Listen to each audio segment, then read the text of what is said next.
À l'ouest d'Arkham, la montagne devient sauvage, avec des vallées dont nulle hache n'a jamais troublé les bois profonds.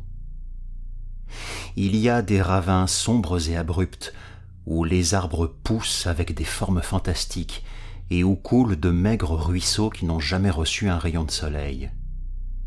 Sur les pentes plus douces, on trouve d'anciennes fermes et des cottages couverts de mousse, tassés contre la roche, comme s'ils couvaient à jamais les secrets de la Nouvelle-Angleterre sur le rebord des abîmes. Mais ils sont tous abandonnés maintenant, leurs larges cheminées s'effondrent, et les bardeaux des murs gonflent dangereusement sous les toits brisés. Les anciens habitants sont partis, et les étrangers n'aiment pas vivre ici. Des Canadiens français s'y sont essayés, des Italiens s'y sont essayés, et les Polonais sont venus et repartis. Ce n'est pas à cause de quelque chose qui puisse être vu ou entendu ou compris, plutôt à cause de ce qu'on imagine. Ce n'est pas un lieu favorable à l'imagination ou qui apporterait la nuit des rêves bienfaisants. C'est cela qui garde les étrangers à l'écart, parce que le vieil ami Pierce n'a jamais dit à personne ce dont il se souvient des jours étranges. Ami, dont la tête est un peu dérangée depuis des années, est le seul qui se souvient encore ou qui parle parfois des jours étranges. Et s'il l'ose, c'est parce que sa maison est assez proche de la zone des champs à découvert et des routes qui rejoignent Arkham. Il y avait une route autrefois qui traversait montagnes et vallées et passait tout droit dans le lieu de la lande foudroyée. Mais les gens cessèrent de la prendre et une nouvelle route fut tracée qui faisait un large écart par le sud. On peut retrouver les traces de l'ancienne dans la végétation qui retourne à l'état sauvage, et quelques-unes de ces traces subsisteront même quand la plupart des creux seront inondés pour le nouveau barrage. Alors les bois sombres seront rasés, et la lande foudroyée sombrera loin sous les eaux bleues, dont la surface reflètera le ciel et miroitera dans le soleil. Et les secrets des jours étranges seront enfouis parmi les plus profonds secrets, avec les légendes cachées du vieil océan et tous les mystères de la terre originelle. Quand j'arrivai à ces montagnes et vallées pour surveiller le nouveau barrage, ils me dirent que le lieu était maléfique. Ils me le dirent à Arkham, mais parce que c'est une très vieille ville pleine de légendes et sorcelleries, je pensais que ce maléfique venait de ce que les grands-mères chuchotaient aux enfants depuis des siècles. L'appellation lande foudroyée me semblait très théâtrale et bizarre, et je me demandais comment cela s'était intégré au folklore d'un peuple si puritain. Puis je découvris moi-même, à l'ouest, ce sombre enchevêtrement de vallons et collines, et cessai de m'étonner de quoi que ce soit d'autre que son propre et ancien mystère. C'était un matin quand je le découvris, mais l'ombre ici menaçait en permanence. Les arbres grossissaient trop épaissément, et leurs troncs étaient trop larges par rapport à nos bois ordinaires de Nouvelle-Angleterre. Il y avait trop de silence dans les minces allées qui les séparaient, et le sol était trop mou et tapissé de cette mousse humide comme d'infinies années de déclin. Dans la zone découverte, principalement le long du tracé de l'ancienne route, il restait quelques petites fermes dans les collines. Parfois avec tous leurs bâtiments encore debout, ou juste quelques-uns, ou quelquefois rien qu'une cheminée solitaire ou une grange. L'herbe et la bruyère dominaient, et des choses furtives et sauvages faisaient bruire les fourrés. Sur toute chose restait un relent de nervosité et d'oppression, une touche d'irréalité ou de grotesque, comme si quelque vital élément de perspective ou de clair-obscur s'était détraqué. Je ne m'étonnais plus que des étrangers n'aient pu demeurer, ce n'était pas un lieu pour y dormir. C'était plutôt un paysage du peintre Salvator Rosa, beaucoup plus comme quelque bois interdit dans un conte de terreur. Mais rien n'était si affreux que la lande foudroyée. Je le sus au moment où je débouchais à l'entrée d'une large vallée, parce qu'aucun autre nom n'aurait convenu à une telle chose, ou bien toute autre chose aurait pu prendre ce nom. C'était comme si un poète avait battu cette expression, parce qu'il avait vu ce lieu particulier. Cela devait, pensai-je lorsque je le vis, être le résultat d'un incendie, mais pourquoi rien n'avait jamais repoussé sur ces 5 hectares de désolation grise qui rampaient sous le ciel comme une grande tache mangée par l'acide parmi les bois et les champs? On était largement au nord de l'ancien tracé de la route, mais cela débordait aussi de l'autre côté. Je perçus une forte répugnance à en approcher, et ne l'entrepris que parce que mon métier m'y amenait et me forçait à le traverser. Il n'y avait aucune végétation de quelque sorte sur cette vaste étendue, mais rien qu'une fine poussière ou cendre grise, dont il semblait que jamais aucun vent n'avait tenté de la souffler. Les arbres alentours semblaient malades et distordus, et beaucoup de troncs morts étaient restés debout ou pourrissaient dans les fossés. Comme je traversais sans traîner, je croisais les briques et pierres écroulées d'une vieille cheminée et d'un cellier sur ma droite, et la gueule noire et bâillante d'un puits abandonné dont les vapeurs stagnantes jouaient d'étranges tours dans le halo de la lumière du soleil. Même la longue pente sombre du bois grimpant au-delà semblait accueillante par contraste, et je ne m'étonnais plus des chuchotements épouvantés des gens d'Arkham. Il n'y avait pas d'autres maisons ou ruines à proximité. Même dans les anciens jours, le lieu avait dû être solitaire et isolé. Au crépuscule, redoutant d'avoir à retraverser cet endroit de mauvais augure, je fis le détour pour revenir à la ville par la boucle de la route contournant par le sud. Je rêvais vaguement que paraissent des nuages, comme si une étrange timidité à propos de l'immense et profond vide du ciel s'était incrustée dans mon âme. Ce soir-là, j'interrogeais quelques vieilles personnes d'Arkham sur la lande foudroyée et de ce qu'on entendait par l'expression « jours étranges » qu'on murmurait de façon si évasive. Et je ne pus cependant en obtenir nulle réponse, hors le fait que tout ce mystère était bien plus récent que ce que j'en avais supposé. Ce n'était pas du tout dû à une vieille légende, mais appartenait au temps même de ceux avec qui je parlais. C'était arrivé dans les années 1880, et une famille avait disparu ou avait été tuée.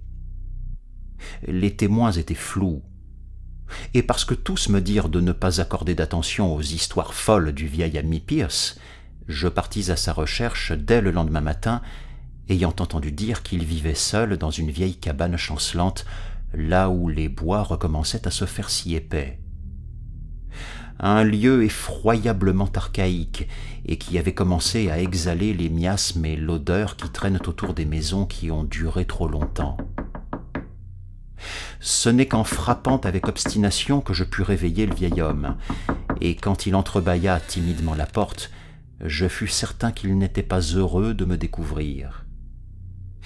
Il n'était pas si faible que ce à quoi je m'attendais, mais ses yeux s'affaissaient d'une façon curieuse, et ses vêtements sans soin et sa barbe blanche lui donnaient un air très las et lugubre. J'alléguai faussement une raison professionnelle, lui parlais de ma surveillance et posai quelques questions générales sur la région. Il était beaucoup plus intelligent et bien plus éduqué que ce que j'avais été amené à penser, et avant que je m'en sois aperçu, il avait saisi bien plus du sujet que n'importe lequel des gens avec qui j'avais échangé à Arkham. Il n'était pas comme les autres ruraux que j'avais rencontrés dans les zones où seraient les réserves du barrage. Il ne protestait pas, lui, à propos des kilomètres de vieilles forêts et terres arables qui seraient noyées, même si peut-être sa maison ne serait pas hors de la limite des rives du futur lac. Un soulagement, c'est tout ce qu'il montrait. Un soulagement vis-à-vis de la ruine des anciennes et sombres vallées où il avait passé toute sa vie.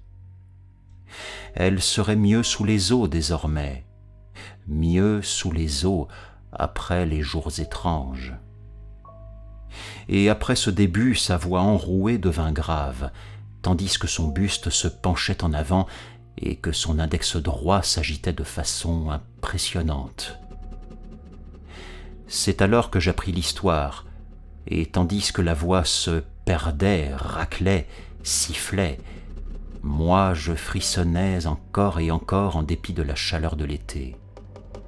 Souvent j'avais à interrompre le conteur dans ses digressions, lui faire préciser quelques points scientifiques qu'il ne connaissait que par une mémoire évanescente en perroquet reprenant de vieux rabâchages professoraux, ou sauter des fossés entiers là où son sens de la logique et de la continuité s'était effondré.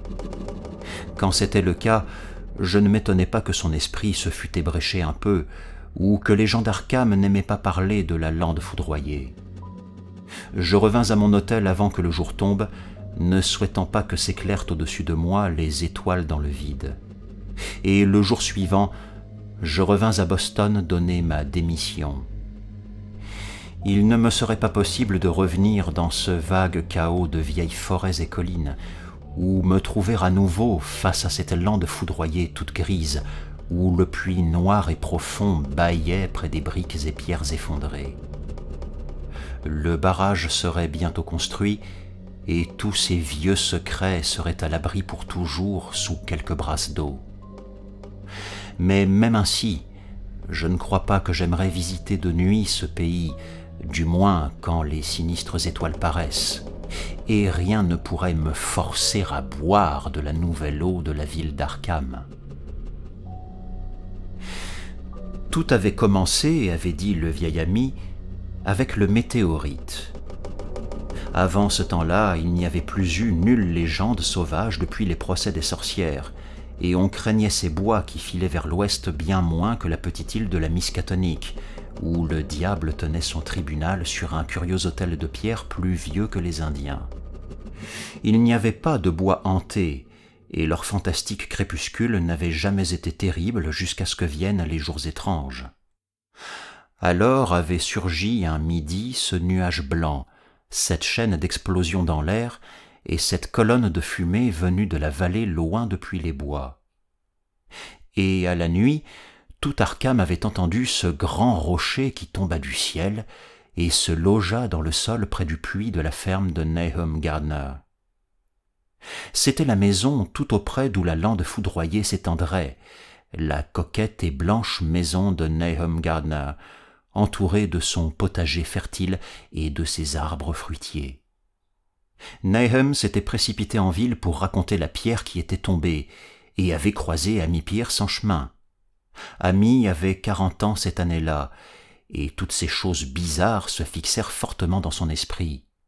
Lui et sa femme étaient partis avec 3 professeurs de l'université Miskatonic qui se précipitèrent dès le matin suivant pour examiner le curieux visiteur des espaces stellaires inconnus, et s'était étonné de la taille que, la veille, lui avait attribuée Nahum. Il s'était ratatiné, dit Nahum en montrant l'épais des blés marrons sur la terre arrachée et l'herbe carbonisée près de l'archaïque margelle circulaire du puits dans sa cour. Mais les doctes savants rétorquèrent que les pierres ne se ratatinaient pas. Sa chaleur rayonnait avec persistance, et Nahum déclara que la nuit, il brillait faiblement. Les professeurs y essayèrent leur marteau de géologue et constatèrent qu'il était bizarrement mou. C'était, à la vérité, assez mou pour être une sorte de plastique. Et ils découpèrent, plutôt qu'ils ébréchèrent, un échantillon qu'ils souhaitaient étudier dans leur laboratoire. Ils le placèrent dans un vieux seau emprunté à la cuisine de Nahum, parce que même le petit morceau refusait de refroidir. Avant leur voyage de retour, ils s'arrêtèrent chez Amy pour un bref repos, et devinrent pensifs quand Madame Pierce remarqua que le fragment diminuait de taille et brûlait le fond du seau. Vraiment, il était petit, mais peut-être en avait-il détaché moins qu'il ne l'avait cru. Le jour suivant, tout cela eut lieu en juin 1882, les professeurs revinrent et tout excités. Quand ils s'arrêtèrent chez Amy, ils lui dirent quel étrange comportement avait eu l'échantillon, et comment il s'était tout entier évaporé quand ils l'eurent transféré dans un bécher de verre. Le verre avait fondu lui aussi, et les doctes savants parlèrent de l'étrange affinité de la pierre pour le silicium. Cela s'était traduit par des constats incroyables dans le laboratoire bien tenu. Absolument inerte et ne provoquant aucun écoulement de gaz quand chauffé au charbon, restant parfaitement négatif dans un bain de borax et prouvant qu'il restait complètement non volatile à n'importe quelle température, y compris au chalumeau oxyacétylénique. Sur l'enclume, il se révélait fortement malléable, et dans le noir, sa luminosité était très perceptible. Se refusant résolument à refroidir, il mit bientôt toute l'université en grand émoi. Et quand, chauffé devant le spectroscope, il révéla des bandes brillantes de couleur irréductible à n'importe quelle couleur du spectre normal, on évoqua à en perdre le souffle la possibilité de nouveaux éléments, de bizarres propriétés optiques et d'autres choses que des hommes de science stupéfiés ne disent pas volontiers quand ils se confrontent à l'inconnu. Brûlant comme il était, ils le testèrent dans un creuset avec tous les réactifs appropriés. L'eau ne fit rien. Pareil avec l'acide chlorhydrique. L'acide nitrique et même l'aquaregia provoquèrent à peine un chuintement et crépitèrent en giclant au contact de son invulnérabilité torride. Amy avait des difficultés à se souvenir de toutes ces choses, mais reconnut quelques-uns des noms de solvants que je lui mentionnais, dans l'ordre où on les emploie ordinairement. On essaya l'ammoniac et la soude caustique, l'alcool et l'éther, le nauséabond bisulfite de carbone et une douzaine d'autres. Mais malgré le fait que son poids se réduise à mesure que le temps passe et qu'il semble se refroidir légèrement, il n'y eut aucun changement dans les solvants qui indiquent qu'ils aient pu attaquer la substance en quoi que ce soit. C'était un métal, cependant, aucun doute. Il était magnétique en une propriété. Et après son immersion dans différents acides, il semblait qu'on y trouvait de faibles traces des figures de Wien-Manstetten, comme celles décelées sur le fer météorique. Quand il fut suffisamment refroidi, on reprit les essais dans du verre, et c'est dans un bécher de verre qu'ils laissèrent les éclats pris à l'échantillon original pour les analyses. Le lendemain matin, à la fois le bécher et les échantillons avaient disparu sans aucun reste, sauf une trace carbonisée à l'endroit où on avait posé le verre sur l'étagère en bois. Tout ceci, les professeurs le dirent à Amy lorsqu'ils s'arrêtèrent à sa porte, et à nouveau il les accompagna jusqu'à la pierre messagère des étoiles, bien que cette fois sa femme ne les eût pas accompagnés. Elle avait certainement réduit maintenant, et même les austères professeurs ne purent douter de la vérité de ce qu'ils voyaient. Tout autour de cette motte brune décroissante, près du puits, il y avait un espace vide où la terre s'était creusée.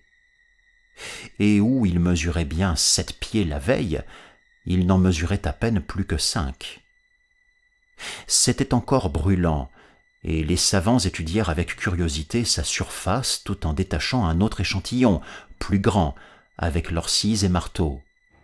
Ils découpèrent plus profondément cette fois-ci, et quand ils s'emparèrent de la plus petite masse, ils virent que le noyau de la chose n'était pas très homogène.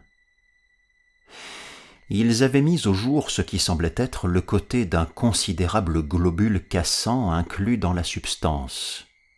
La couleur, qui ressemblait à quelques-unes des bandes de l'étrange spectre du météorite, était quasi impossible à décrire, et c'est seulement par analogie qu'ils la nommèrent quand même une couleur. Une texture lustrée qui, auscultée par tapotement, semblait indiquer à la fois fragilité et vacuité. Un des professeurs y donna un audacieux coup de marteau, et elle éclata avec un petit pop nerveux. Rien ne fut émis, et toute trace de la chose s'évanouit avec l'incision. Ne resta qu'une trace hémisphérique d'environ 3 pieds de diamètre, et tous considérèrent comme probable qu'on trouverait d'autres choses à mesure que la paroi qui la recouvrait s'évanouissait. Vaine conjecture. Aussi, après de futiles tentatives de trouver d'autres globules en perçant, les chercheurs disparurent avec leur nouvel échantillon, qui se révéla cependant au laboratoire aussi déconcertant que l'avait été son prédécesseur. En dehors de se révéler presque plastique, de disposer de chaleur et de magnétisme, de posséder un spectre inconnu, de s'évanouir à l'air et d'attaquer les composés de silice avec pour résultat une mutuelle destruction, il ne présenta aucun trait caractéristique relevable. Et à la fin des examens, les scientifiques de l'université furent forcés de reconnaître qu'ils ne savaient pas le classer. Ce n'était rien de connu sur cette terre, mais un fragment du grand dehors, et en tant que tel, relevait de propriétés du dehors et obéissait à des lois extérieures. Il y eut cette nuit-là un orage, et quand les professeurs se rendirent chez Nahum le matin suivant, ils durent se confronter à un aigre désappointement. La pierre, magnétique comme elle était, devait être douée de quelques propriétés électriques, parce qu'elle avait aspiré la foudre, comme le dit Nahum avec une insistance particulière. En 1 heure, le fermier vit à 6 reprises le sillage de la foudre traverser sa cour, et quand la tempête fut passée, rien qui restait qu'un trou informe près de la margelle du puits, mi-effondré dans la terre éboulée. Creuser n'avait donné aucun résultat, et les scientifiques ne purent qu'entériner le fait de cet évanouissement. L'échec était total. Il ne restait donc rien à faire que revenir au laboratoire et continuer les expériences sur le fragment toujours diminuant, précautionneusement gardé dans du plomb. L'échantillon dura 1 semaine, à la fin de laquelle on n'avait rien appris de véritablement conséquent.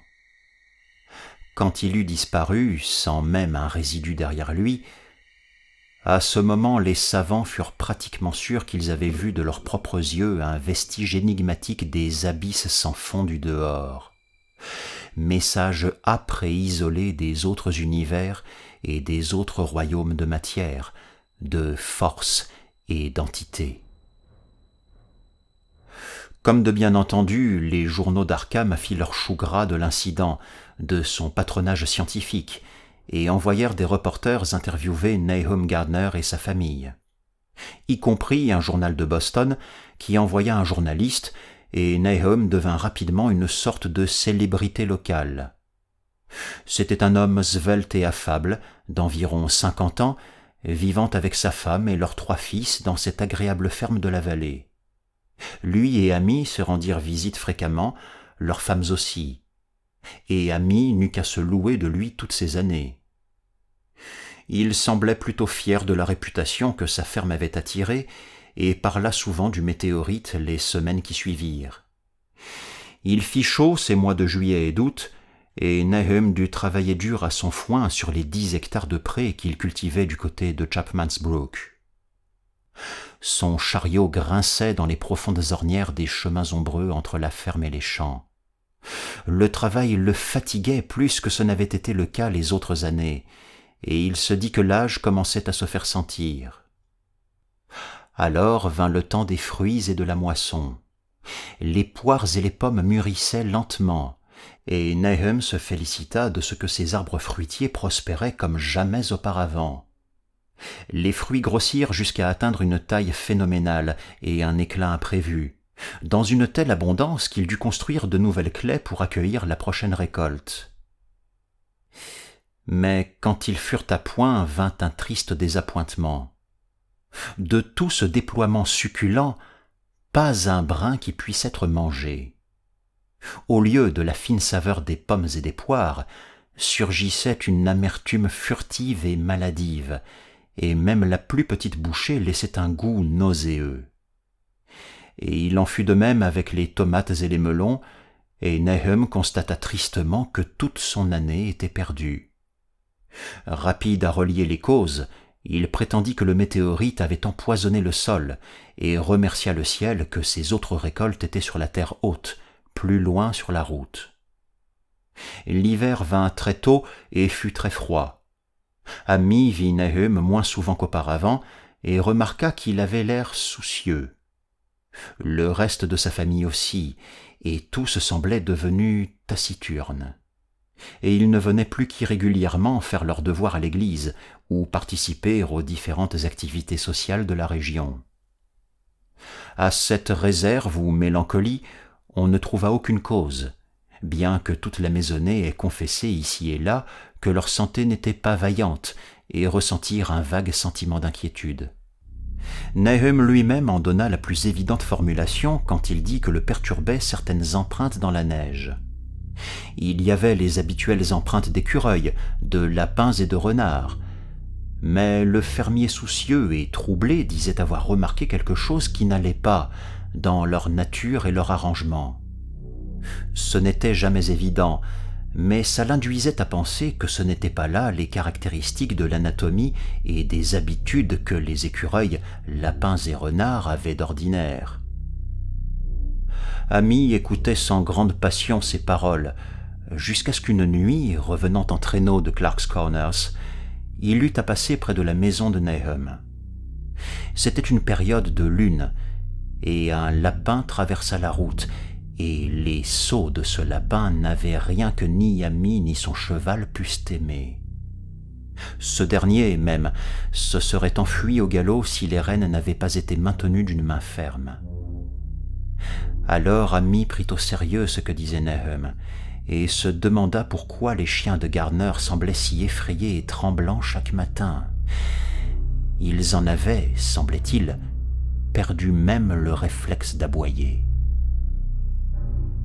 En février, les frères MacGregor de Meadow Hill, sortis chasser les marmottes pas très loin de chez les Gardner, en capturèrent un étrange spécimen. Les proportions de son corps semblaient altérées, mais d'une façon étrange et difficile à décrire, tandis que sa tête avait pris une expression que jamais personne n'avait vue à une marmotte. Les frères MacGregor en furent naïvement effrayés et commencèrent par s'en débarrasser. Aussi il n'y eut que ce qu'ils en dirent à atteindre la population du coin. Mais l'emballement du cheval près de la ferme de Nahum était maintenant reconnu comme incontestable, formant la base du cycle de rumeurs et commérages. Les gens remarquèrent que la neige fondait plus vite près de chez Nahum que n'importe où ailleurs, et en mars, il y eut une discussion craintive dans le magasin des Potter à Clark's Corners.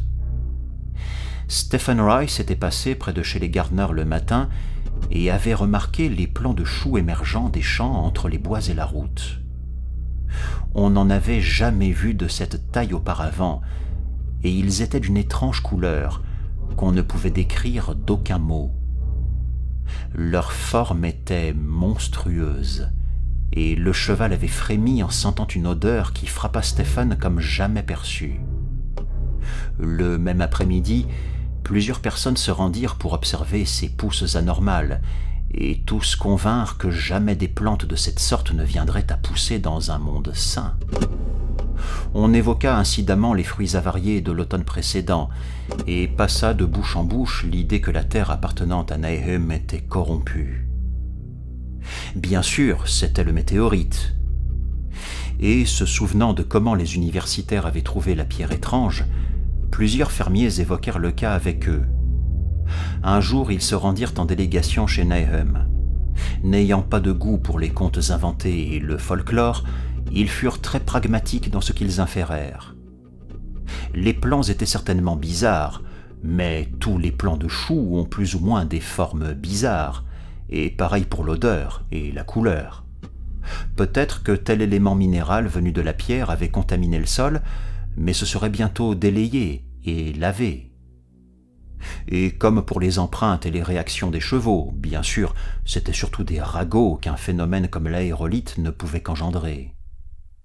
Il n'y avait rien que des hommes sérieux puissent faire en cas de commérages idiots que des ruraux superstitieux lanceraient, prêts à tout croire.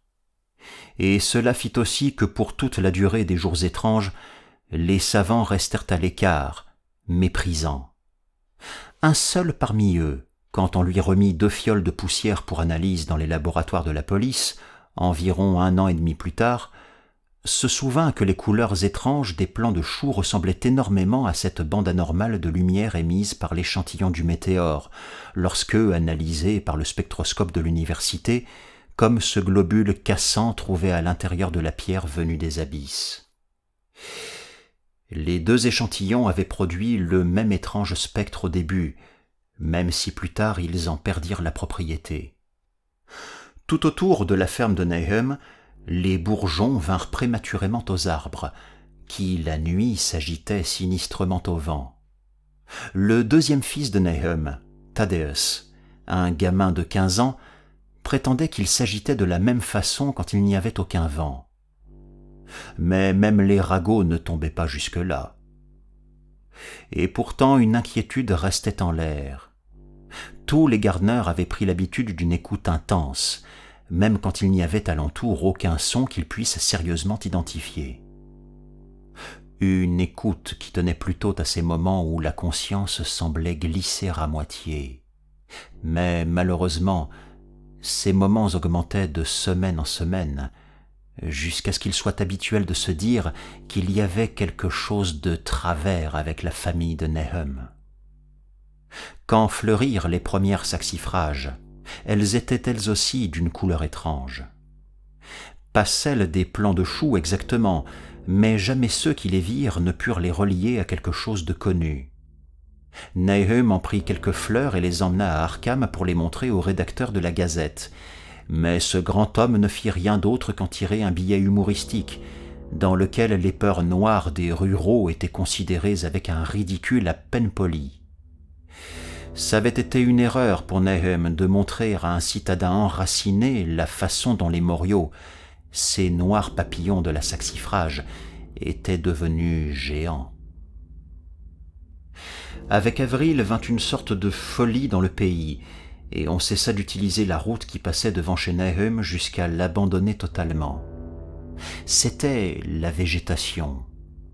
Tous les arbres fruitiers fleurirent dans des couleurs étranges, et à travers le sol pierreux de la cour et les pâturages voisins, surgirent des plantes bizarres que seul un botaniste aurait pu relier à l'habituelle flore de la région. Aucune couleur saine ou agréable à voir nulle part, sauf l'herbe et les feuillages. Mais partout, ces variations prismatiques et délirantes des tons primaires comme devenus malades, sans aucune place parmi les teintes connues sur la terre. Les tulipes prirent l'allure d'une menace sinistre, et les sanguines poussèrent dans l'insolence de toutes les perversions chromatiques. Amy et les Gardner remarquèrent que la plupart des couleurs gardaient une sorte de familiarité fantomatique, et se souvinrent de celle qu'avait le fragile globule du météorite. Nahum laboura et sema ses 10 hectares, et les champs qu'il avait plus hauts, mais n'entreprit rien avec la terre qui entourait la maison. Il savait que cela ne servirait à rien, content avec espoir que les étranges pousses de l'été draineraient tout le poison du sol. Il était prêt à tout maintenant, et s'était habitué à l'idée de quelque chose près de lui qui attendait pour être entendu. La malédiction que ses voisins attribuaient à sa maison lui pesait, bien sûr, mais elle pesait bien plus encore sur sa femme. Les garçons, à l'école toute la journée, furent laissés en dehors de tout ça, mais ils ne pouvaient s'empêcher d'être effrayés par la rumeur. Thaddeus, un jeune particulièrement sensible, était celui qui en souffrait le plus. En mai survinrent les insectes, et la ferme de Nahum devint un cauchemar vrombissant et rampant. Des créatures qui, pour la plupart, n'avaient pas l'aspect ni les mouvements habituels, et dont les habitudes nocturnes contredisaient toutes les observations antérieures. Les Gardner commencèrent à veiller la nuit, surveillant en toutes directions, en cas de quelque chose, sans pouvoir dire quoi. C'est là qu'ils surent que Thaddeus avait dit vrai à propos des arbres. Madame Gardner fut la suivante à les voir par la fenêtre, alors qu'elle observait les lourds branchages d'un érable se détachant au clair de lune. Les branchages d'évidence s'agitaient, et il n'y avait aucun vent. Cela devait être la sève. Il se passait quelque chose d'étrange dans tout ce qui poussait désormais. Et pourtant ce ne fut pas quelqu'un de la famille de Nahum qui fit la découverte suivante. La familiarité le leur rendait invisible, et ce dont ils ne pouvaient se rendre compte fut aperçu par un timide représentant en farine de Boston qui passa en voiture un soir dans l'ignorance des rumeurs du pays. Ce qu'il raconta à Arkham fut repris dans un entrefilet de la Gazette, et c'est ainsi que l'apprirent tous les fermiers, et Nahum le premier. La nuit avait été sombre, et la lampe de son cabriolet insuffisante. Mais près d'une ferme de la vallée, et tout le monde en lisant sut que c'était celle de Nahum, l'obscurité s'était faite moins dense. Une luminosité faible, mais bien distincte, semblait présente dans toute la végétation, l'herbe, les feuilles et les fleurs, tandis qu'à un certain instant un éclat détaché de cette phosphorescence sembla briller furtivement dans la cour près de la grange. L'herbe jusqu'ici avait semblé préservée, et on laissait les vaches brouter librement dans le champ jouxtant la maison, mais vers la fin mai le lait se fit aigre. Et quand Nahum eut reconduit les bêtes à son champ du haut, le dommage cessa. Le changement dans l'herbe et les feuillages devint perceptible peu de temps après. Tout ce qui était vert devenait gris et développait une haute et singulière qualité de brillance. Amy était la seule personne qui continuait désormais à venir en visite, et ces visites s'espacèrent peu à peu. Une fois l'école terminée, les Gardner furent virtuellement coupés du monde, et quelquefois demandaient à Amy de faire leurs courses en ville. Ils s'affaiblissaient curieusement, à la fois mentalement et physiquement, et personne ne fut surpris quand se répandit la nouvelle de la folie de Madame Gardner. Cela se passa en juin, à peu près pour l'anniversaire de la chute du météorite, et la pauvre femme se mit à crier à propos de choses dans l'air qu'elle ne pouvait décrire. Dans son délire, il n'y avait pas un seul nom spécifique, mais seulement des verbes et des pronoms, des choses qui bougeaient et changeaient et volaient, et ses oreilles sursautaient à des impulsions qui n'étaient pas de vrais sons. On emportait quelque chose, elle était vidée de quelque chose s'accrochait à elle qui n'aurait pas dû l'être. Quelqu'un devait faire cesser cela. Rien n'était plus jamais tranquille dans la nuit. Les murs et les volets tremblaient. Nahum ne put se résoudre à l'envoyer à l'asile local, mais la laissa errer dans la maison aussi longtemps qu'elle ne portait pas atteinte à elle-même ni aux autres. Même quand son visage changea, il ne fit rien. Mais quand les garçons commencèrent à en avoir peur, et que Thaddeus faillit s'évanouir une fois qu'elle lui faisait face, il décida de la garder enfermée au grenier. En juillet, elle cessa de parler et se traînait devant eux quatre, et avant la fin du mois, Nahum fit la découverte insensée qu'elle était légèrement lumineuse dans le noir, de la même façon que l'était, il le savait maintenant, la végétation qui l'entourait. C'est un petit peu avant cela que les chevaux s'étaient mis à piaffer. Quelque chose les avait réveillés dans la nuit, et leurs ruades et hennissements dans leur box furent terribles. Il sembla que rien ne pourrait les calmer, et quand Nahum ouvrit la porte de l'écurie, ils s'enfuirent effrayés dans les fourrés et les bois. Cela lui prit une semaine pour rattraper les quatre, et ce fut pour découvrir qu'il ne lui serait désormais d'aucun usage, car incontrôlable. Quelque chose s'était cassé dans leur cervelle, et il dut les abattre, tour à tour, pour leur propre bien. Nahum emprunta un cheval à Ami pour ses foins, mais s'aperçut qu'il refusait d'approcher de la grange.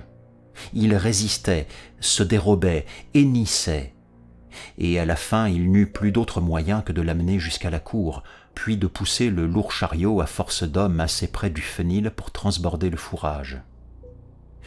Et pendant tout ce temps, la végétation devenait grise et cassante. Même les fleurs dont les teintes avaient été si bizarres tournaient au gris, devenaient cassantes. Les fruits vinrent tout en gris, des fruits nains et ternes. Les astères et les solidages fleurirent gris et tordus, et les roses et les zinnias, les trémières dans la cour du devant semblaient si blasphématoires que l'aîné des fils de Nahum, Zénas, les coupa. Les insectes étrangement boursouflés moururent vers cette époque. Même les abeilles avaient quitté leurs ruches et s'étaient enfuies dans les bois. En septembre, la totalité de la végétation s'effritait en poussière grisâtre, et Nahum se mit à craindre que les arbres meurent avant que le poison soit drainé du sol. Sa femme en était arrivée maintenant à des cris d'appel terrifiants, et lui et les garçons en état de permanente tension nerveuse. Ils fuyaient les gens maintenant, et quand l'école rouvrit, les garçons n'y retournèrent pas. Mais ce fut Ami, lors d'une de ses rares visites, qui réalisa le premier que l'eau du puits n'était plus potable.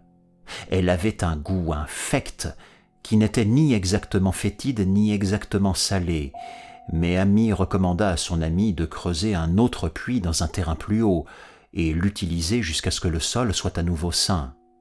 Nahum pourtant ignora l'avertissement, et il s'était en ce temps-là replié sur des choses étranges et déplaisantes. Lui et les garçons continuaient à utiliser l'eau polluée, la buvant par réflexe, et avec autant d'apathie qu'ils mangeaient leurs maigres repas mal cuits qui faisaient la routine ingrate et monotone de leurs jours sans but. Il y avait quelque chose d'une impassible résignation pour eux tous, comme s'ils marchaient dans un autre monde, entre les rangs de gardes sans nom, vers une perte certaine et familière. La folie s'empara de Thaddeus en septembre, après une visite au puits. Il était venu avec un seau et était revenu les mains vides, hurlant et agitant les bras, et peu à peu sombrant dans un gloussement insane et chuchotant à propos des couleurs qui bougent là-dessous. Deux dans la même famille, c'était une mauvaise nouvelle, mais Nahum y fit face résolument. Il laissa faire le garçon une semaine environ, jusqu'à ce qu'il commence à trébucher et se blesser lui-même, puis il l'enferma dans une pièce du grenier en face de celle de sa mère. La façon dont ils hurlaient de l'un à l'autre de derrière leur porte verrouillée était vraiment terrible, surtout pour le petit Merwin, qui s'imagina qu'il parlait dans quelque terrible langage qui n'appartenait pas à ceux de la terre. Merwin devenait effroyablement imaginatif, et son inquiétude s'aggrava après l'enfermement de son frère, qui avait été son meilleur compagnon de jeu. Une vague de mortalité se répandit dans la basse-cour au même moment à peu près. Les poulets devenaient grises et mouraient très vite, et on leur trouvait une chair sèche et immonde quand on la coupait.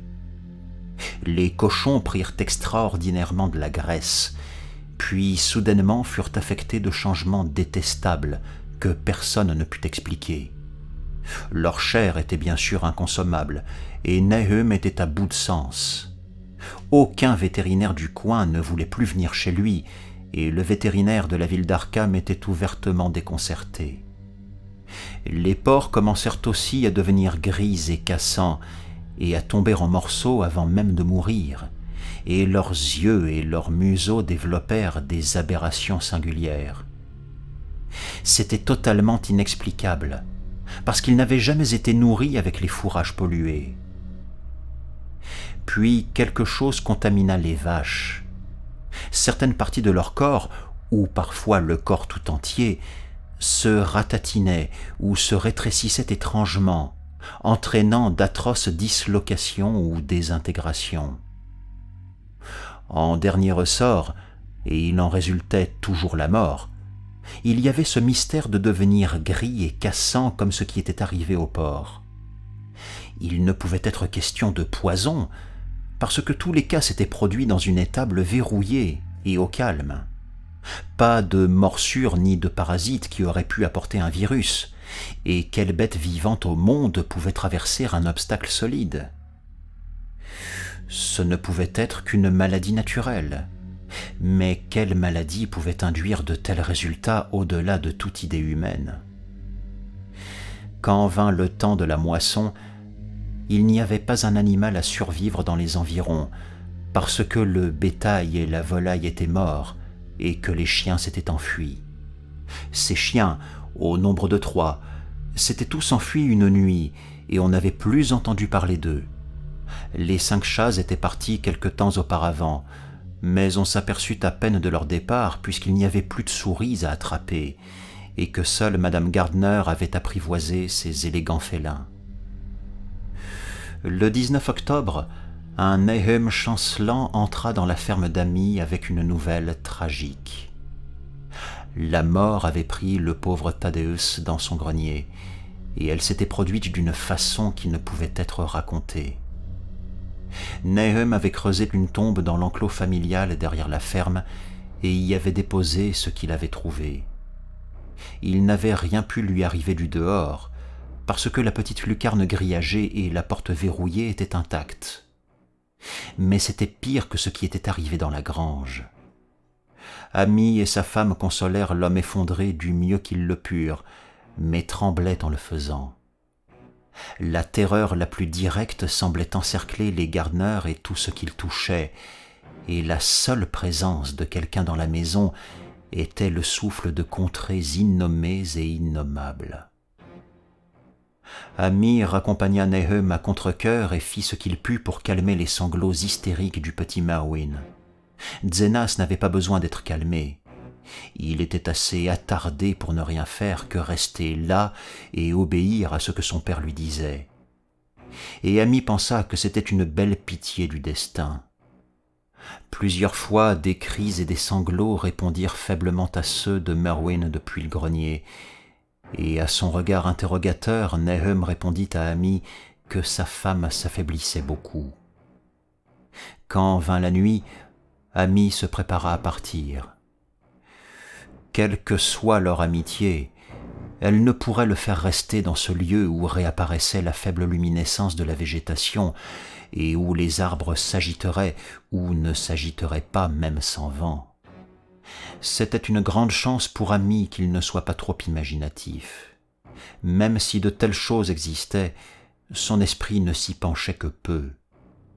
Mais aurait-il été capable de relier et de réfléchir à tous ces prodiges qui l'entouraient, qu'inévitablement il en serait devenu fou à lier. Dans le crépuscule, il se hâta de revenir chez lui, les cris de la femme folle et de l'enfant à bout de nerfs lui résonnant horriblement dans les oreilles. 3 jours plus tard, Nahum surgit dans la cuisine d'Amy au grand matin, et en l'absence de son hôte se mit à déblatérer une histoire encore plus désespérée que Madame Pierce écouta dans un effroi grandissant. C'était au sujet du petit Merwin cette fois. Il avait disparu. Il était sorti tard la nuit dernière avec une lanterne et un seau pour chercher de l'eau et n'était pas revenu. Il s'effondrait de plus en plus depuis des jours et ne savait plus ce qu'il faisait, pleurait pour n'importe quoi. Il y avait eu un cri effroyable depuis la cour, mais avant que le père ait atteint la porte, l'enfant s'était envolé. Aucune lumière nulle part, alors qu'il était parti avec la lanterne, et de l'enfant lui-même plus de traces. Sur le moment, Nahum pensa que la lanterne et le seau avaient disparu aussi, mais quand revint le jour, et que le père revint de toute sa nuit de recherche dans les bois et les champs, il s'aperçut d'une chose très curieuse près du puits, comme si on avait écrasé quelque chose dont résultait une sorte de masse de fer qui certainement avait été la lanterne, tandis qu'une tige tordue et un cerceau déformé à côté, les deux à moitié fondus, voilà ce qui semblait rester du seau. C'était tout. Nahum était au-delà de l'imagination. Madame Pierce était blême, et Amy, quand il fut revenu à la maison et qu'on lui raconta l'histoire, ne pouvait se résoudre à y croire. Marwyn avait disparu, et cela ne servirait à rien d'en prévenir les gens alentours, qui fuyaient les Gardner désormais. Pas besoin non plus d'en parler aux gens de la villa Arkham, qui riaient de tout cela. Thad était mort, et maintenant Marwyn parti. Quelque chose rampait et rampait, attendant d'être vu, entendu et senti. Ce serait bientôt le tour de Nahum, et il voulait qu'Amy veille alors sur sa femme et sur Xénas, s'il lui survivait. Ce devait être une sorte de jugement. Même s'il ne pouvait deviner pour quelle faute, et qu'il avait toujours marché droit selon les règles du Seigneur, pour ce qu'il en savait. Les 2 semaines suivantes, Amy n'eut pas de nouvelles de Nahum. Inquiet de ce qui avait pu arriver, il surmonta sa peur et se rendit chez les Gardner. Il n'y avait pas l'habituelle fumée sortant de la grande cheminée, et pendant un instant le visiteur appréhenda le pire. L'apparence de la ferme tout entière était choquante. Des feuilles mortes et de l'herbe grisâtre dans la cour, la vigne vierge tombant en lambeaux rigides sur les vieux murs épignons, et 2 grands arbres nus s'agitant sur le ciel gris de novembre avec une malévolence manifeste, dont Amy ne put que ressentir qu'elle provenait d'un changement subtil dans l'inclinaison des branches. Mais au moins Nahum vivait-il encore. Il était à bout de force, alité sur un matelas dans la cuisine voûtée, mais parfaitement conscient et capable encore de donner des ordres à Xénas. La pièce était mortellement froide. Et comme Amy frissonnait visiblement, l'hôte cria d'une voix étouffée à Xénas d'apporter du bois. Du bois, bien sûr, il y en avait sérieusement besoin, puisque le vieillâtre était éteint et vide, avec un nuage de suie soufflé par le vent gelé qui tombait de la cheminée. À cet instant, Nahum lui demanda si avec le supplément de bois il se sentait mieux, et Amy comprit ce qui s'était passé. La corde robuste avait fini par craquer, et l'esprit de l'infortuné fermier était protégé maintenant de tout malheur supplémentaire. Le questionnant sans le brusquer, Amy ne put obtenir de certitude claire sur la raison de l'absence de Xénas. « Dans le puits, il vit dans le puits » fut tout ce que le père embrumé voulut dire. Le visiteur eut alors dans un flash une soudaine pensée pour la mère folle, et il posa ses questions dans une autre direction. « Nabi, pourquoi elle est ici ?» fut la réponse toute surprise du pauvre Nahum, et Amy comprit qu'il aurait à la chercher lui-même. Abandonnant à lui-même sur son matelas le bavard inoffensif, il prit les clés au cou près de la porte et grimpa l'escalier chancelant vers le grenier. Tout était clos et immonde ici, et on n'entendait aucun bruit nulle part. Des 4 portes qu'il voyait, une seule était verrouillée, et c'est sur celle-ci qu'il essaya les clés de l'anneau qu'il avait pris. La 3e clé se révéla la bonne, et après quelques tâtonnements, Amy poussa d'un coup la basse porte blanche.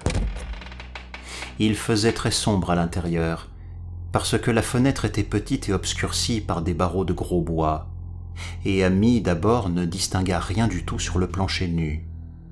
La puanteur était terrible, et avant d'entrer plus loin, il eut à revenir dans la pièce voisine et se remplir les poumons d'air respirable. Quand il entra de nouveau, Il vit quelque chose de sombre dans le coin, et quand il l'aperçut, il cria carrément. Et tandis qu'il criait, il pensa qu'un nuage éphémère éclipsait la fenêtre, et une seconde plus tard, il se sentit effleuré lui-même par une sorte d'effroyable courant de vapeur. D'étranges couleurs lui dansaient devant les yeux, et il n'aurait pas été hébété par l'horreur qu'il avait devant les yeux, il aurait pensé qu'avait explosé le globule du météorite frappé par le marteau du géologue, ou que s'était rassemblée ici la végétation morbide qui avait germé ce printemps. Dans l'instant, il ne pensa qu'au monstrueux blasphème qui lui faisait face, et qui d'évidence avait partagé le destin sans nom du jeune Thaddeus et du bétail. Mais la plus terrible chose concernant cette horreur, c'est que très lentement, mais de façon perceptible, elle bougeait comme si elle continuait de ramper. Amy ne voulut me donner aucun renseignement complémentaire sur cette scène, mais la forme dans le coin ne réapparut pas dans son récit comme un objet animé. Il y a des choses qui ne peuvent être mentionnées, et ce qui est accompli par humanité commune est parfois cruellement jugé par la loi. J'imagine qu'il n'y eut pas de choses animées qui soient restées dans la pièce du grenier, et que laisser derrière soi une telle chose capable de mouvement aurait été un acte assez monstrueux pour condamner tout être responsable aux tourments éternels. N'importe qui, à part un solide fermier, se serait évanoui ou serait devenu fou, mais Amy, en pleine conscience, retraversa la porte basse et la referma derrière lui sur sa malédiction secrète. Il devait s'occuper maintenant de Nahum. Il devait le nourrir et le soigner, le transporter dans un lieu où on prendrait soin de lui. Entamant sa descente des escaliers obscurs, Amy entendit dessous un bruit sourd. Il pensa même qu'un cri avait soudainement été étouffé et se souvint convulsivement de cette vapeur moite qu'il avait frôlée dans la glaçante pièce du dessus. Qui avait poussé ce cri? Où était entré? Stoppé par une vague peur, il entendit d'autres bruits en bas. Indubitablement, on traînait quelque chose de lourd, et un vacarme encore plus effroyable de quelque lutte ou malsaine espèce de succion. Son réflexe d'association aiguillonné par une tension fiévreuse, il pensa inexplicablement à ce qu'il avait vu en haut. Mon Dieu! Dans quel fabuleux monde de cauchemar avait-il fait la bourde de tomber? Il n'osait plus ni avancer ni reculer, et restait tremblant dans l'angle le plus reculé du palier. Les moindres détails de la scène venaient s'enflammer dans son cerveau. Les sons, le pressentiment d'une issue désastreuse, l'obscurité, les marches abruptes, ciel miséricordieux, la faible mais indiscutable luminosité de tous les panneaux de bois autour de lui, les marches, la rampe, les lattes et même les poutres. Alors survint le fantastique hennissement du cheval d'Amy resté dehors, suivi aussitôt d'un bruit de galop qui signifiait une fuite éperdue. En un moment, le cheval et son cabriolet étaient hors de portée de l'oreille, abandonnant l'homme terrorisé dans son escalier noir, à tenter de deviner ce qui s'était passé. Mais ce ne fut pas tout. Survint un autre bruit du dehors, une sorte d'éclaboussure liquide, de l'eau. Ce devait être le puits. Il avait laissé Hero tout près sans l'attacher, et une roue du cabriolet avait dû frôler la couronne du puits et faire tomber une pierre. Et à nouveau la pâle phosphorescence dans tous ces panneaux de bois. Dieu, que cette maison était vieille! Pour le gros œuvre au moins datant de 1670, et le toit mansardé pas après 1730. On entendait distinctement un faible grattement sur le plancher du rez-de-chaussée, et Amy agrippa plus fermement un lourd gourdin qu'il avait ramassé dans le grenier au cas où. Reprenant lentement contrôle de ses nerfs, il termina sa descente et se dirigea hardiment vers la cuisine. Mais ce ne fut pas la peine d'aller au bout, parce que ce qu'il y cherchait n'était plus là. C'était venu à sa rencontre, et c'était encore vivant, à sa manière.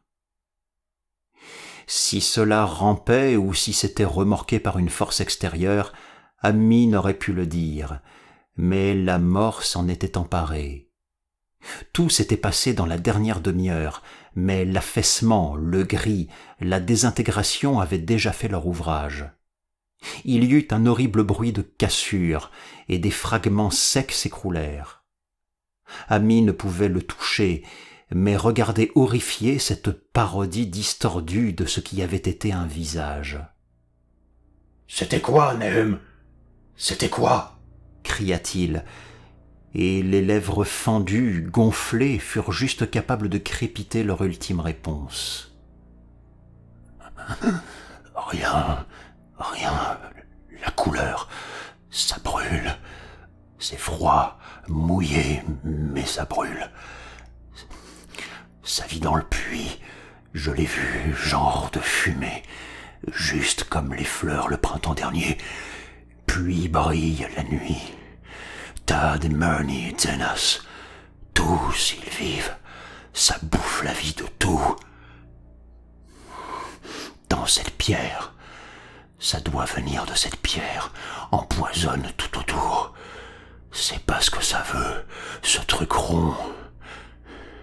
Ce truc rond que ces types de l'université ont trouvé dans la pierre. Quand ils l'ont éclaté, c'était la même couleur. Juste pareil, comme les fleurs et les plantes. Doit y en avoir d'autres. Des germes, graines. Ils poussent. Les ai vus là la première fois, là, cette semaine. On dû tirer fort pour Zenas. Un garçon tout grand. Plein de vie. Ça t'assomme l'esprit et te le vole, te brûle. Dans l'eau du puits, t'avais raison là-dessus. Putain d'eau, Zenas n'est jamais revenu du puits. A plus pu en sortir. Te tire, tu sais que quelque chose va arriver, mais ça sert à rien. L'ai vu au moment où ça a pris Zenas. Et pour Nabi, Ami, j'ai plus ma tête. Je sais plus combien de temps je l'ai plus nourri. Ça l'attrapera aussi si on ne fait pas attention. Rien qu'une couleur. Sa figure commence à briller de cette couleur quand c'est la nuit, et ça brûle et suce. Ça vient d'un endroit où les choses ne sont pas comme elles sont ici. Un de leurs savants l'avait dit. Il avait raison, méfie-toi, ami. Ça peut sucer plus. Ça suce la vie. Et ce fut tout. Ceux qui avaient parlé ne parleraient plus, parce que cela s'était complètement effondré.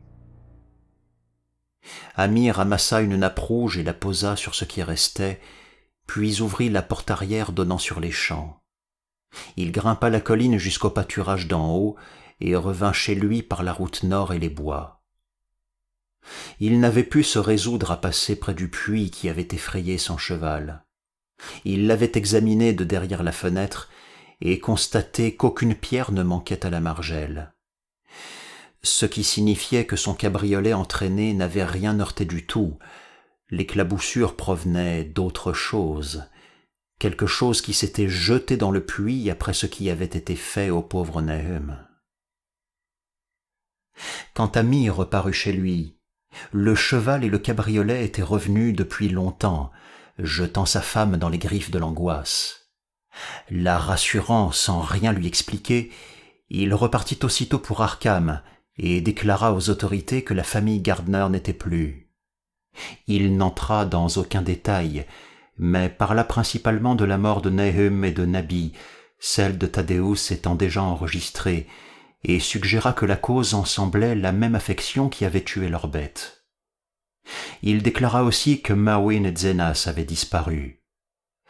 Il fut soumis à un long interrogatoire au poste de police, et à la fin on demanda à Ami de conduire 3 agents à la ferme des Gardner, accompagnés du coroner et du médecin légiste, enfin du vétérinaire qui avait traité les animaux malades.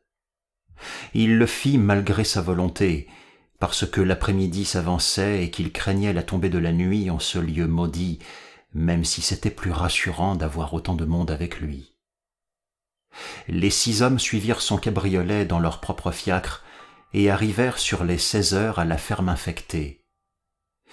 Même familier des expériences les plus épouvantables, aucun des agents ne put rester insensible à ce qu'ils trouvèrent dans le grenier et sous la nappe rouge sur le plancher du rez-de-chaussée. L'aspect même, tout entier, de la ferme dans sa désolation grise était terrible en soi, mais ces 2 débris rampants étaient au-delà de toute limite. Aucun d'eux pour supporter de les regarder longtemps, et même le médecin légiste admit qu'il disposait de bien peu pour son examen. Bien sûr, des prélèvements furent effectués pour analyse, et il se mit en mesure de les obtenir, et il semble qu'une étrange conséquence survint au laboratoire de l'université à laquelle on soumit finalement les 2 fioles de poussière. Sous le spectroscope, les 2 prélèvements émirent un spectre inconnu, dans lequel la plupart des raies déconcertantes étaient exactement les mêmes que celles notées lors de l'analyse de l'étrange météorite l'année précédente. Et cette propriété d'émettre un spectre disparut au bout d'1 mois, la poussière consistant seulement ensuite en phosphates alcalins et carbonates. Ami n'aurait rien dit aux agents de ce qui concernait le puits s'il avait pensé qu'ils voudraient s'en mêler tout de suite. On arrivait au crépuscule et il était anxieux de repartir. Mais il ne pouvait s'empêcher de regarder nerveusement la margelle sous son manteau arrondi, et quand un agent l'interrogea, il admit que Nahum redouta quelque chose là en bas, et tellement qu'il n'avait jamais osé le fouiller pour y chercher Merwin ou Zenas. Après cela, il n'y eut plus rien à faire que de le vider et de l'explorer immédiatement, et Ami dut attendre en tremblant tandis que, seau après seau, l'eau fétide était remontée et jetée sur le sol trempé alentour. Les hommes reniflaient de dégoût à ce fluide, et sur la fin se pinçaient le nez contre l'horreur qu'il remuait. Ce ne fut pas un travail aussi long qu'ils l'auraient cru, tant l'eau était exceptionnellement basse. Il n'est pas besoin de décrire avec trop de détails ce qu'ils découvrirent. Merwin et Zenas étaient là, tous 2, bien que les vestiges fussent déjà à l'état de squelette. Il y avait aussi un petit chevreuil et un grand chien dans le même état, et nombre d'os d'animaux plus petits. La vase et la boue au-dessous semblaient inexplicablement poreuses et bouillonnantes, et un homme qui descendit à la force des mains avec une longue perche trouva qu'il pouvait enfoncer toute la longueur du bois dans le limon visqueux du fond sans rencontrer d'obstacle solide. Le soir était maintenant venu, et on apporta des lanternes de la maison. Quand on constata que rien de plus ne pourrait résulter de l'examen du puits, ils revinrent à l'intérieur et se rassemblèrent dans l'ancien salon, où la lumière intermittente d'une demi-lune reflétait discrètement la grise désolation du dehors. Les 6 hommes étaient franchement déroutés par la totalité de l'affaire et ne pouvaient trouver aucun lien convaincant entre les étranges dérives de la végétation, la maladie inconnue qui avait frappé le bétail et les humains, et les morts inexplicables de Merwin et Zenas dans le puits pollué. Ils étaient au courant des commérages du pays, c'est vrai, mais ne pouvaient croire que ce qui s'était produit n'obéisse pas à des lois naturelles. Aucun doute quant au fait que le météorite ait infecté le sol, mais la maladie des personnes et d'animaux qui n'avaient rien consommé de ce qui poussait dans ce sol était une autre affaire. Est-ce que c'était l'eau du puits ? Bien possible. Ce serait une bonne idée de l'analyser. Mais quelle folie singulière avait pu pousser les 2 garçons à sauter dans le puits ? Leur double geste était si pareil, et les restes recueillis prouvaient qu'ils avaient tous 2 souffert de la mort grise et cassante. Pourquoi tout ici était gris et cassant ? C'est le coroner, assis près d'une fenêtre donnant sur la cour, qui le premier remarqua la lueur sortant du puits. La nuit était complète maintenant, et tout l'odieux environnement semblait faiblement lumineux, en tout cas plus que le rayonnement de la lune. Mais cette nouvelle lueur avait quelque chose de défini et distinct, et semblait sortir du puits noir comme le rayon affaibli d'une torche, produisant de mornes réflexions dans les flaques que l'eau jetée avait constituées. C'était une très étrange couleur, et comme tous les hommes se rassemblaient autour de la fenêtre, Ami s'emballa violemment. Parce que cet étrange faisceau de miasmes dégoûtants ne lui était pas d'une teinte inconnue. Il avait vu cette couleur auparavant, et redoutait de penser à ce qu'elle signifiait. Il l'avait vue dans l'ignoble globule de cet aérolithe 2 étés plus tôt. Il l'avait vue dans la végétation folle du dernier printemps. Et il avait pensé la revoir un instant ce matin même, contre la petite fenêtre à barreaux de cette terrible pièce dans le grenier où des choses sans nom s'étaient produites. Elle était apparue là une seconde, et ce flux de vapeur moite et haïssable qui l'avait effleuré, après quoi le malheureux Nahum avait été emporté par quelque chose issu de cette couleur. Il l'avait dit à sa toute fin, dit que c'était le globule et les plantes. Après, il n'y avait plus eu que l'emballement du cheval dans la cour et l'éclaboussure dans le puits, et maintenant ce puits vomissait dans la nuit un pâle et insidieux rayon de la même teinte démoniaque. Il faut rendre hommage à la vigilance d'esprit d'Ami d'avoir rassemblé les éléments de puzzle même dans un moment aussi tendu, sur une question d'abord scientifique. Il ne put que s'étonner, à cette brillance, d'éprouver la même sensation qu'à la vapeur aperçue le jour même, contre une fenêtre donnant sur le ciel du matin, et d'une exhalaison nocturne perçue comme une brume phosphorescente sur le fond du paysage noir et foudroyé. Ce n'était pas possible, c'était contre les lois de la nature. Et il pensa à ces terribles derniers mots de son ami dévasté. Ça vient d'un endroit où les choses ne sont pas comme elles sont ici. Un de leurs savants l'avait dit. Les 3 chevaux, dehors, attachés à une paire d'arbres flétris près de la route, hennissaient et ruaient frénétiquement. Le conducteur du fiacre s'approchait de la porte pour les rejoindre, mais Ami posa une lourde main sur son épaule. « Va par là-bas » siffla-t-il. « Il y a plus que ce qu'on en sait. Nahum a dit que quelque chose vivait dans le puits qui vous suçait toute la vie. Il a dit que c'était quelque chose qui venait d'une de ces boules rondes comme celle qu'on avait vue dans cette pierre il y a 1 an, au mois de juin. Ça suce et ça brûle, il a dit. Et c'est juste un nuage de couleur comme cette lumière là-devant, qu'on voit à peine et qu'on peut pas dire ce que c'est. Nahum, il disait que ça se nourrit sur n'importe quoi qui vit et devient plus fort tout le temps. Il a dit qu'il l'avait vu sa dernière semaine. Ça doit être quelque chose au-delà du ciel comme les types de l'université ont dit que la pierre du météore ça l'était. La façon dont c'est fait et la façon dont ça agit, c'est pas la façon du bon Dieu, c'est quelque chose de bien plus loin. Aussi ils restèrent indécis tandis que la lumière du puits devenait plus forte et que les chevaux entravés ruaient et hennissaient dans une frénésie grandissante.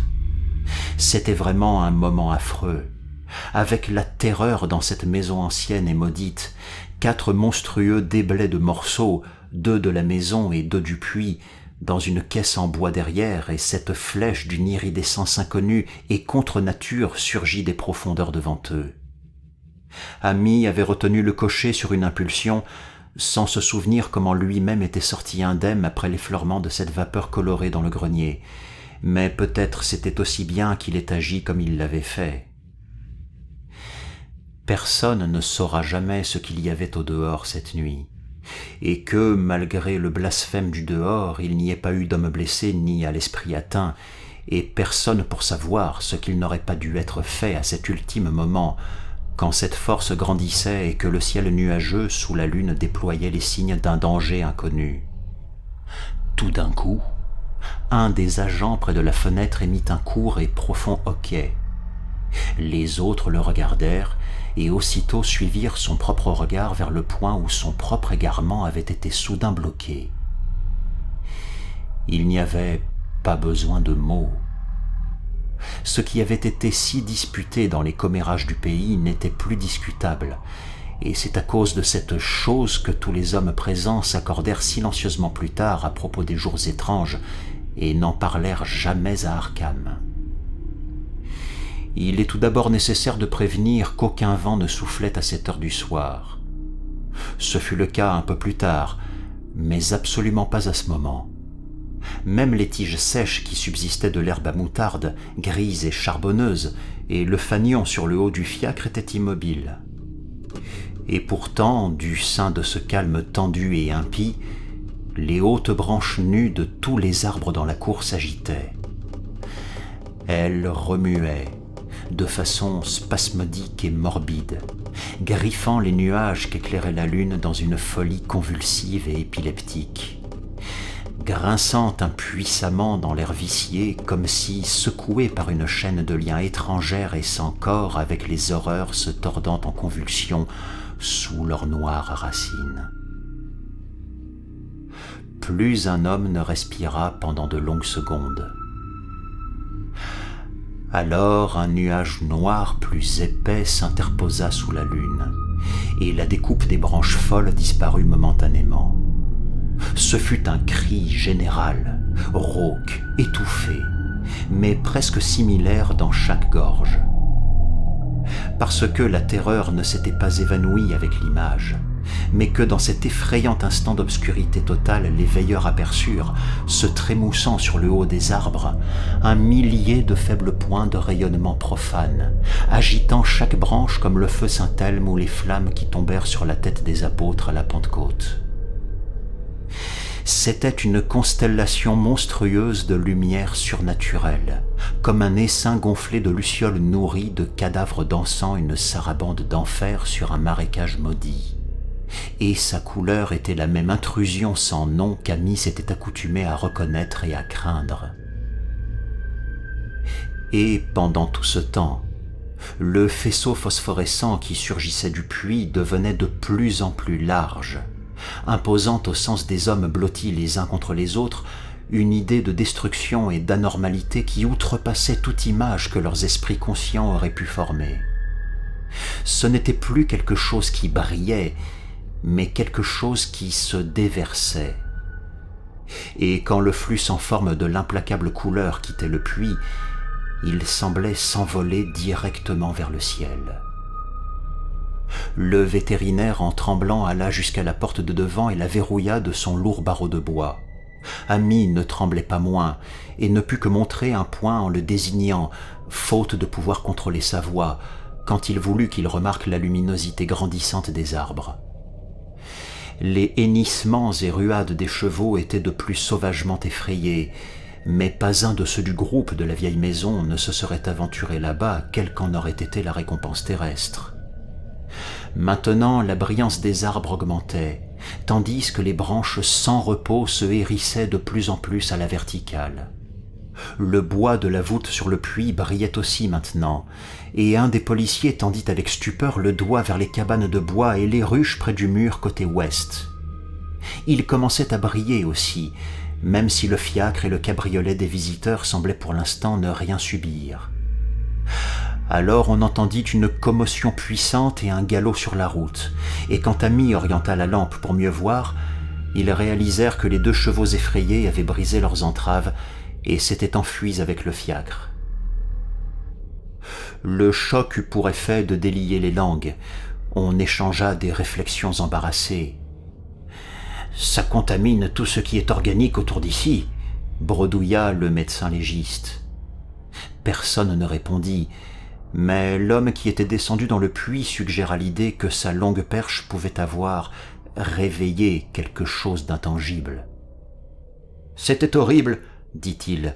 « Il n'y avait pas de fond du tout, juste de la vase, des bulles, et l'impression de quelque chose qui remuait là-dedans. » Le cheval d'Amy hennissait et ruait apeuré sur la route au dehors, étouffant presque le chevrotement de son propriétaire à bout de force, tandis qu'il rassemblait ses propres idées sans suite.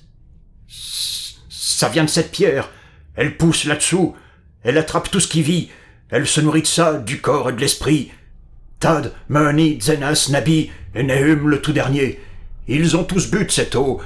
Ça les a pris plus fort, ça vient de loin au-delà, où les choses ne sont pas comme elles sont ici. Là, ça s'en repart. »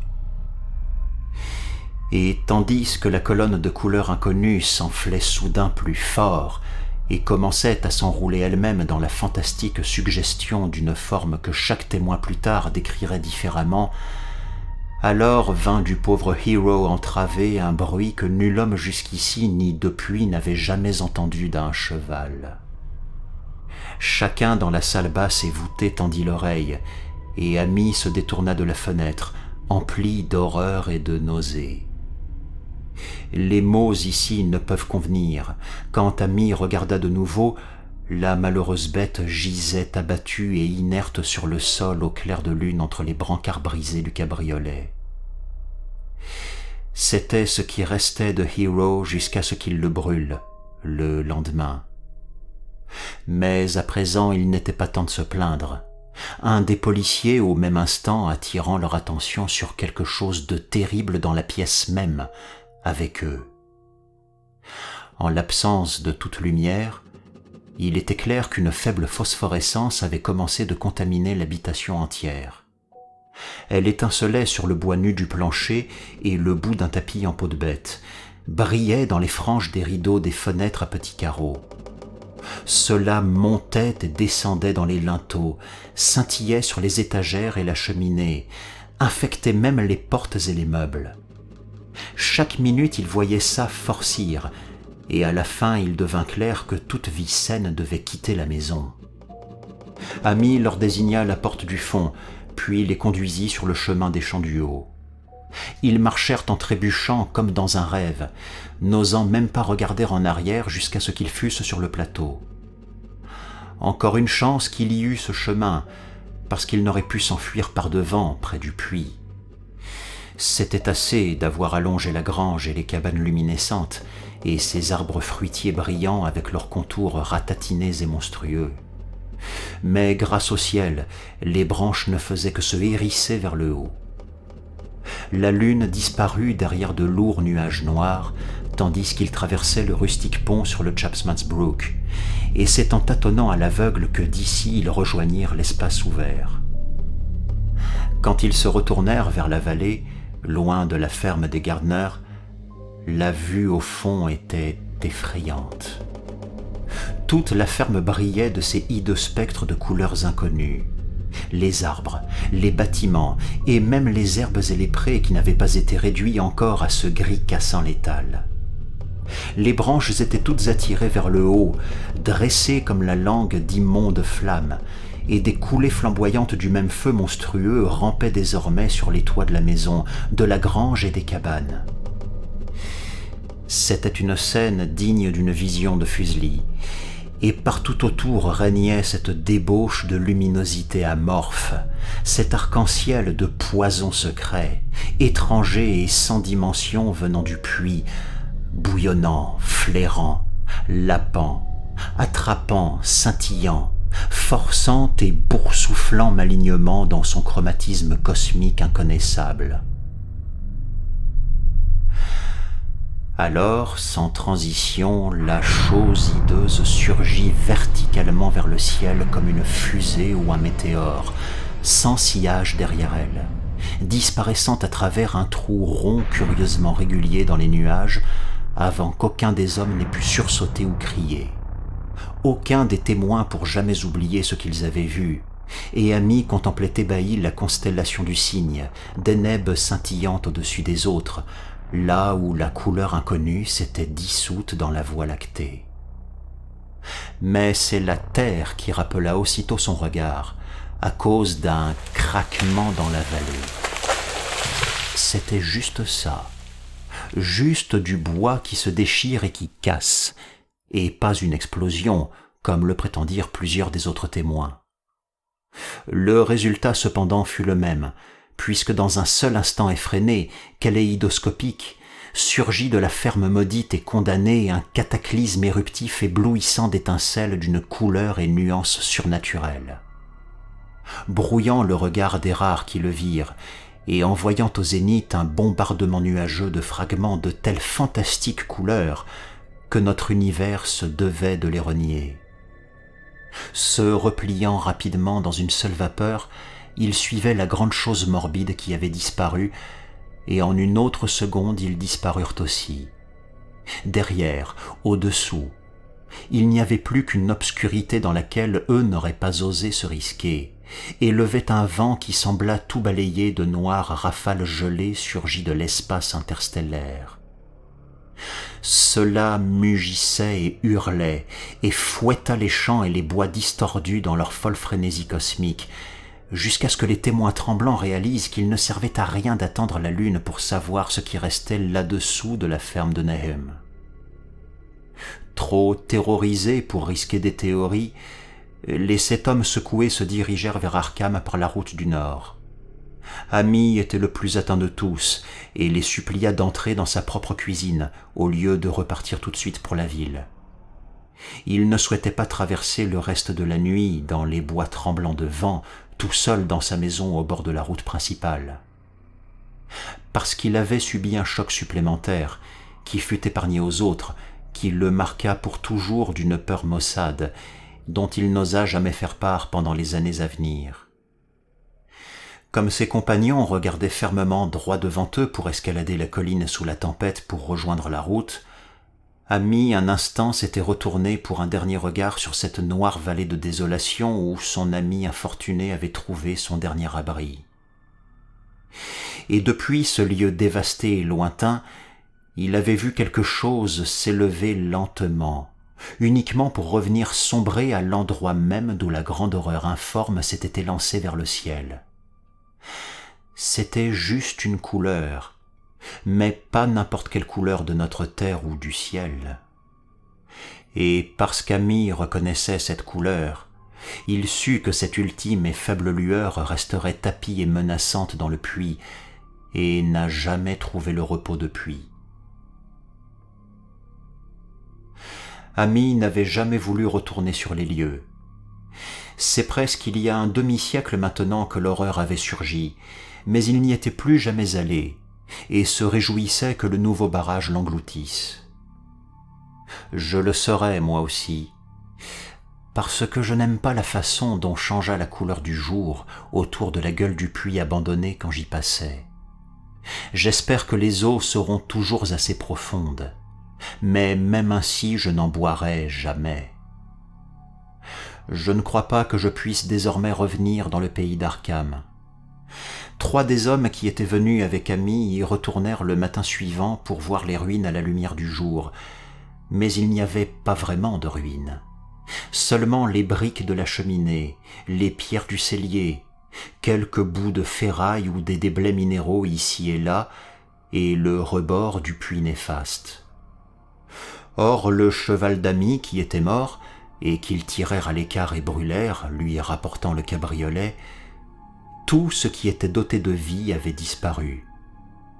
Il restait 5 hectares maudits d'un désert de poussière grise, où plus jamais rien n'a poussé depuis. Jusqu'à ce jour, cela s'étale sous le ciel comme une grande tache mangée par l'acide dans les champs et les bois, et ceux qui ont jamais osé venir le contempler, en dépit de la rumeur paysanne, l'ont appelé la lande foudroyée. Ces contes de la rumeur paysanne sont bizarres. Ils seraient encore plus bizarres si les gens de la ville et les chimistes de l'université y avaient pris assez d'intérêt pour analyser l'eau du puits abandonné ou la poussière grise que jamais aucun vent ne semble pouvoir disperser. Les botanistes, aussi, gagneraient à étudier la flore rachitique des bords de la zone, parce qu'ils devraient éclairer le pays sur le fait que la lèpre s'étale peu à peu, peut-être 1 pouce par an.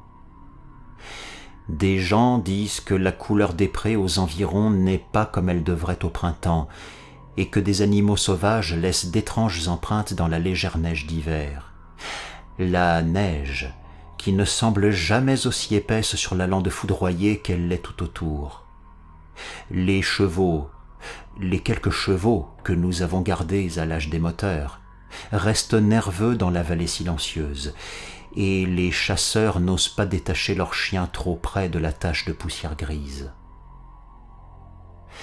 Ils disent que c'est une mauvaise influence mentale aussi.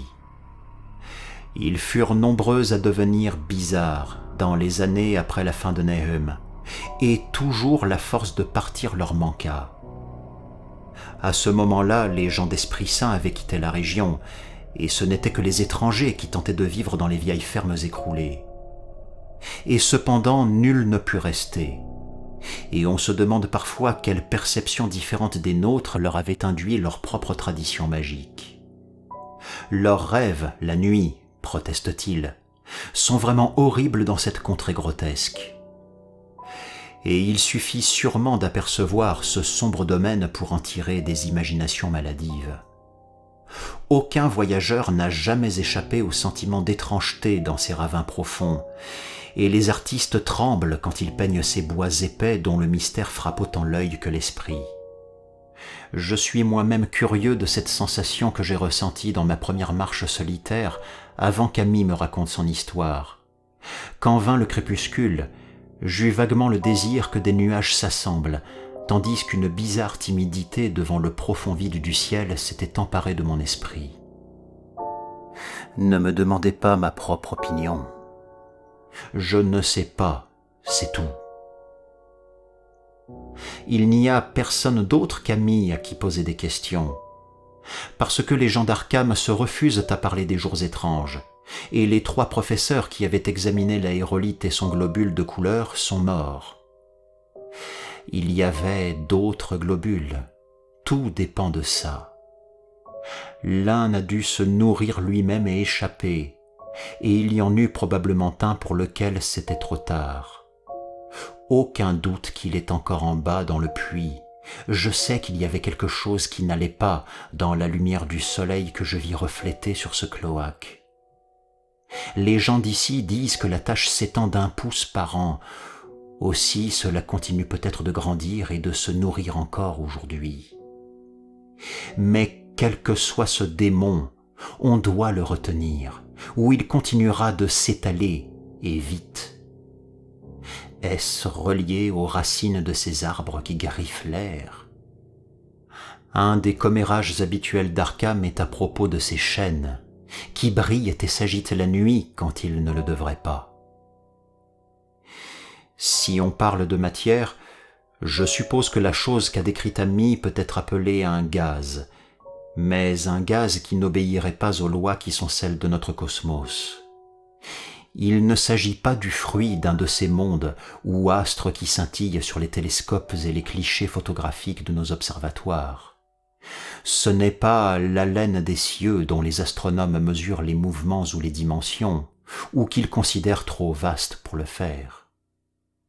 C'était une couleur tombée du ciel, un effrayant messager de royaumes informes dont la seule existence choque le cerveau et laisse nos yeux hébétés de la vision de noirs golfes extracosmiques.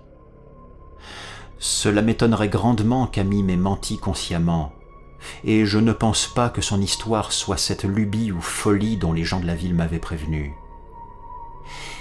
Quelque chose de terrible s'est produit dans les vallées et les collines à cause de ce météore, et quelque chose de terrible, même si je ne sais pas dans quelle proportion, demeure là encore. Je serais heureux de voir l'eau monter, et j'espère que rien n'arrivera à Amy. Il en a trop vu de cette chose, et son influence est si insidieuse. Pourquoi n'a-t-il jamais été capable de déménager et partir? Comme il se rappelle clairement des derniers mots de Nahum, « Ça peut pas partir, ça te tire. Tu sais que quelque chose arrive, mais ça te sert à rien. » Amy est un tel bon vieil homme. Quand l'équipe du barrage sera sur place, je devrais prévenir le chef de chantier de veiller sérieusement sur lui. Je détesterais penser à lui alors que la monstruosité grise, difforme, cassante continue de plus en plus à troubler mon sommeil.